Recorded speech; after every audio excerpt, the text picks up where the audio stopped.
हरे कृष्ण दोस्तों, आज के शेयरिंग सेशन के 18वें सेशन में आपका दोस्त दीपेंद्र दिरावानी आपका स्वागत करता है। और आज का टॉपिक है रिटायरमेंट प्लानिंग। दोस्तों, रिटायरमेंट प्लानिंग के बारे में हमने काफ़ी सारे बातें की हैं, मगर और भी बहुत कुछ बताना बाकी है इसके बारे में। तो जो मैंने आपसे नई बातें की है वो मैं आपके साथ में शेयर करूँगा। दोस्तों, रिटायरमेंट प्लानिंग क्यों करना चाहिए, सबसे पहले वो देखेंगे। उसके बाद में सर्वे देखेंगे कि आज इंडिया में रिटायर्ड लोग कैसे जीते हैं। और तीसरा, कुछ अच्छे थॉट्स देखेंगे इसके बारे में कि रिटायरमेंट प्लानिंग करना क्यों ज़रूरी है। तो शुरुआत करते हैं। सबसे पहले रिटायरमेंट प्लानिंग करना क्यों ज़रूरी है। तो दोस्तों,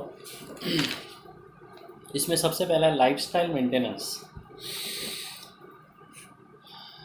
रिटायरमेंट तक जो इनकम अपना है, जो अपना लाइफस्टाइल है, वही मेंटेन होना चाहिए। तो उसके लिए रिटायरमेंट प्लानिंग होना ज़रूरी है। सीधी सी बात है। हम अगर 50,000 अपना इनकम आ रहा है, 1 लाख रुपया अपना इनकम आ रहा है, तो वही इनकम अपना आते रहना चाहिए। तो अपनी लाइफस्टाइल मेंटेन होगी, और वो मेंटेन करने के लिए अपने पास रिटायरमेंट प्लानिंग होना बहुत ही ज़रूरी है। तो सबसे पहला है लाइफस्टाइल मेंटेनेंस। दूसरा रीज़न है लॉन्गर लाइफ एक्सपेक्टेंसी। दोस्तों, बिकॉज ऑफ मेडिकल साइंस आज लोगों की उम्र काफ़ी बढ़ रही है। दोस्तों, जब इंडिया आज़ाद हुआ, फ्रीडम मिला भारत को, हम लोगों को, तभी इंडिया के आदमी का एवरेज एज था बिटवीन 45 एंड 50, मगर आज वो एज पहुंच चुका है बिटवीन 70 एंड 75। गूगल सर्वे बोल रहा है, मैं नहीं बोल रहा हूँ, ये गूगल का सर्वे है। और आने वाले सालों में अगर मेडिकल साइंस और भी तरक्की करते रहा, जो होने ही वाला है, तो वो हो जाएगा बिटवीन 85 एंड 90 के बीच में आने वाले 10 से 15 सालों में। दोस्तों, जो आज जापान और चाइना का एवरेज एज है ही, आज वहाँ पे एवरेज एज 85 और 90 के बीच में चल रहा है। तो इंडिया में भी वो सिचुएशन आने वाले 10 से 15 सालों में हो जाएगा, जब इंडियन आदमी का एवरेज एज बिटवीन 85 एंड 90 हो जाएगा। दोस्तों, तो this is the very important factor to do our retirement planning, क्योंकि 60, 65 या 70 में हम रिटायरमेंट हो जाएंगे, मगर अपने पास हर महीने में एक पेंशन इनकम आना ज़रूरी है जब तक हम जिंदा हैं। दोस्तों, चौथा है medical cost going high. Medical cost बढ़ रही है आज। दवाइयाँ, इंजेक्शंस काफ़ी महंगे, तो अपने पास मेडिक्लेम होना ही चाहिए बुढ़ापे में, और रिटायरमेंट फंड में कुछ पोर्शन अपना मेडिकल दवाइयों के लिए होना चाहिए। दोस्तों, पांचवा चीज़ है इन्फ्लेशन, महंगाई। दोस्तों, 1960 में एक मिडिल क्लास फैमिली, जो 4-5 जन का फैमिली था, वो चल रहा था महीने का 50 रुपया। वो 1980 में बढ़ के हो गया 500। वो 2000 की साल में वो बढ़ के हो गया 5000, और 2020 में वो हो गया 50,000। आज मिडिल क्लास फैमिली घर चलाने के लिए 50,000 रुपीज़ लगता है, और आने वाले 20 सालों में हो जाएगा 5 लैक्स। अगर ऐसे ही महंगाई बढ़ती रही तो वो 5 लैक्स हो जाएगा। एक ज़ीरो हर 20 साल में बढ़ जाता है। तो अपना रिटायरमेंट प्लानिंग भी उस हिसाब से होना चाहिए कि हर महीने का 5 लाख रुपया अपने को चाहिए। नेक्स्ट है नो गवर्नमेंट स्पॉन्सर्ड पेंशन। दोस्तों, फॉरेन कंपनीज़ में, काफ़ी सारे कंट्रीज़ में ऐसा है, फॉरेन कंट्रीज़ में जो पेंशनर है, जो इनकम टैक्स पेयर है, जो टैक्स भरता है, उसको पेंशन भी मिलता है। मगर इंडिया में आज की डेट में ऐसा कोई भी प्रोविज़न नहीं है। तो इसके लिए एक अपना खुद का रिटायरमेंट प्लानिंग होना ज़रूरी है। न्यूक्लियर फैमिली, बच्चों की जैसी शादी होती है वैसा बच्चे आजकल का जो ट्रेंड चल रहा है, जो जॉइंट फैमिली टूट रहा है और न्यूक्लियर फैमिली का ट्रेंड चल रहा है, बच्चे लोग अलग हो जाते हैं माँ बाप से और अपना अलग अलग से घर बसाते हैं। जब भी माँ बाप को सही मायनों में बच्चों की ज़रूरत है, उस टाइम पे बच्चे उनके पास नहीं रहते और फाइनेंशियल हेल्प भी काफ़ी किस्सों में नहीं करते। तो इसके लिए भी रिटायरमेंट प्लानिंग होना ज़रूरी है। और last but not the list, seventh reason is child education और मैरिज का प्रोविज़न करते करते उनका सभी जो बचत है, जो सेविंग्स है, वो सब उसमें ही ख़त्म हो जाता है। इमोशन में बह के अपना कोई प्लानिंग नहीं करते कि देखा जाएगा। अगर उस टाइम पे कुछ नहीं देखा जाता है, फिर जो सर्वे में बताएंगे क्या क्या सिचुएशन होती है। तो दोस्तों, ये सारे रीज़न्स हैं रिटायरमेंट प्लानिंग करना क्यों ज़रूरी है उसके। तो ये 7 रीज़न्स मैंने आपको बताए। दोस्तों, कुछ एग्जांपल्स देना चाहूँगा। अमिताभ बच्चन का पहला एग्जांपल देना चाहूँगा। अमिताभ बच्चन ने एक अच्छा स्टेटमेंट दिया था कि पैसा कमाना तो मुझे आता है, मगर पैसा लगाना किधर किधर इन्वेस्ट करना, इसमें मैं ज़ीरो हूँ। उन्होंने बताया था कि 1976 और 1986 मेरा पिक पीरियड था, जब भी मेरी ऑलमोस्ट सभी पिक्चर हिट हो रही थी। वो 10 का मेरा था। मगर उस टाइम पे मेरे पास काफ़ी फाइनेंशियल एडवाइज़र्स आते थे, मगर मैंने किसी को खड़ा नहीं किया और उसका अंजाम मुझे भुगतना पड़ा जब भी मेरी ABCL कॉरपोरेशन बहुत बड़े नुकसान में गई और मुझे काफ़ी करोड़ों का कर्जा मुझे लेना पड़ा उसमें से बाहर निकलने के लिए। तो अगर मैं जब भी कमा रहा था उस टाइम पे अगर मैंने प्लानिंग किया होता था तो मुझे ये इंसॉल्वेंसी और कर्जे का दिन नहीं देखना पड़ता था। ये अमिताभ बच्चन साहब ने बोला है। बाकी AK अंगल साहब का भी एग्जाम्पल है। उन्होंने भी काफ़ी सारे पिक्चर्स में काम किया, शायद 200 से 250 पिक्चरों में उन्होंने काम किया, मगर जब भी बुढ़ापे में उनका मेडिकल ट्रीटमेंट के लिए भी उनके पास पैसा नहीं था। दोस्तों, ऐसे तो बहुत सारे किस्से हैं। महमूद साहब, कादर खान, फिर गीता कपूर, ऐसे बहुत सारे किस्से हम आए दिन, आदेश श्रीवास्तव जी। तो अगर बड़े बड़े जो फिल्म स्टार, जो सेलिब्रिटीज़ जो इतना अच्छा पैसा कमा रहे थे, मगर प्लानिंग न करने की वजह से उनके भी ऐसी हालत होती है, तो दोस्तों हम कहाँ पे? हम अपना प्लानिंग नहीं करेंगे तो अपनी भी हालत वैसी ही होगी जो इन लोगों की हुई। राइट दोस्तों, कुछ पॉजिटिव एग्जांपल्स भी मैं देना चाहूँगा, जैसे कि इरफान खान का पहला पिक्चर में उनको, जो अभी नहीं रहे, 12,000 का उनको इनकम हुआ था। पहला मूवी से उनको 12,000 रुपया मिला था। उसमें से उन्होंने 5,000 रुपया गाँव भेज दिया अपने माता पिता को और 3,500 का ईयरली प्रीमियम वाला लाइफ इंश्योरेंस पॉलिसी निकाला। रेखा जी, उन्होंने जब भी अपना इनकम चालू था तभी उन्होंने भी एक LIC का एक पॉलिसी ऐसा निकाला था कि आज की डेट में उनको लाइफ टाइम का हर महीने का 1 लाख का पेंशन आ रहा है। आज उनके पास कोई मूवीज़ नहीं है, मगर LIC से उनको हर महीने का 1 लाख रुपया आ रहा है, जो लाइफ टाइम तक उनको आते रहेगा। तो वैसा उन्होंने प्लानिंग किया है। दोस्तों, विजयपत सिंघानिया जो रेमंड के मालिक थे, मगर उन्होंने बड़ी गलती ये की कि सब कुछ उन्होंने अपने बेटे गौतम सिंघानिया के नाम पे कर दिया और गौतम सिंघानिया ने उनको सभी हक में से निकाल दिया।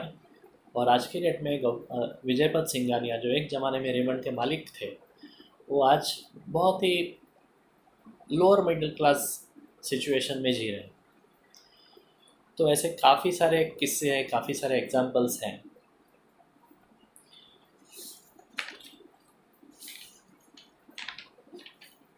दोस्तों, अभी हम बात करेंगे, एक लास्ट वाला मैं आपको शेयर करके फिर अपन बात करेंगे कि आज रिटायर्ड लोग कैसे जीते। एक लास्ट वाला बहुत अच्छा थॉट है कि when you have silver hair in your head you must have gold in your pocket, if not people will not respect your silver hair. इसका मतलब ये है दोस्तों कि जब भी आपका सर पे सफ़ेद बाल आ जाते हैं तभी आपके जेब में सोना यानी कि पैसा होना बहुत ही ज़रूरी है।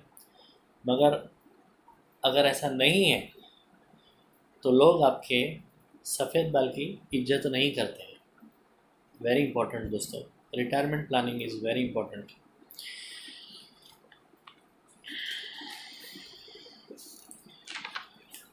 अभी हम देखेंगे कि आज इंडिया में रिटायर्ड लोग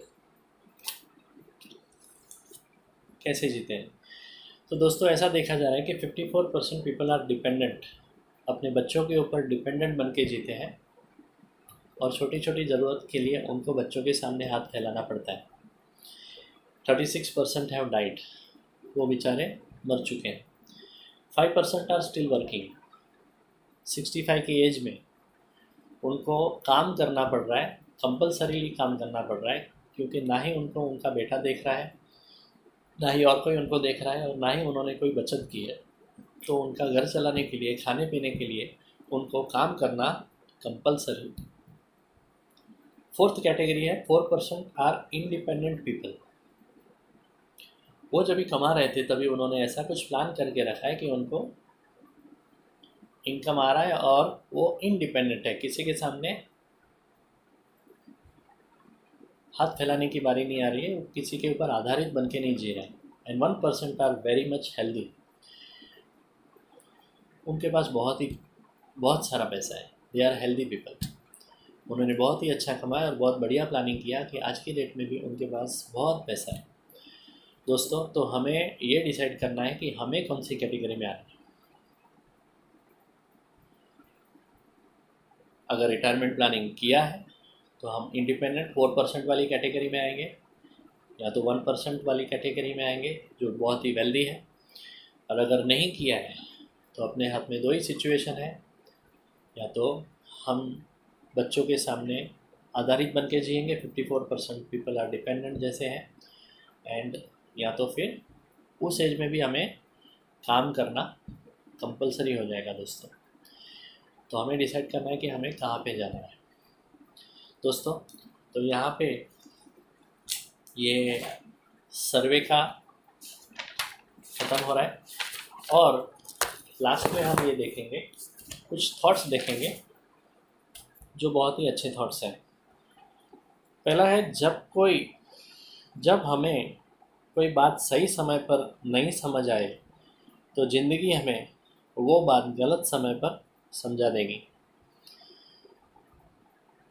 आज सही समय, आज अपन कमा रहे हैं मगर हमने कोई रिटायरमेंट के लिए प्लानिंग नहीं किया, तो जब भी हम रिटायर्ड हो जाएंगे तभी ज़िंदगी हमें समझा देगी। वो सिचुएशन में हम तभी हमें पछतावा होगा कि हमने कोई ऐसा प्लान क्यों नहीं किया जब भी हम कमा रहे थे। दोस्तों वैसे ही दूसरा है, कुछ पाने के लिए कुछ खोना नहीं बल्कि कुछ बोना पड़ता है। हमें एक अच्छा रिटायरमेंट लाइफ चाहिए तो उसके लिए थोड़ा थोड़ा बचत करना पड़ेगा। तुम बीज लेके आए हो, रुद्रत्व का, ठीक भूमि न हो, ठीक अवसर न दो, ठीक भूमि न दो, ठीक अवसर न दो, बीज बीज रह जाए और फूल न खिल पाए तो किसी और की जिम्मेदारी मत ठहराना।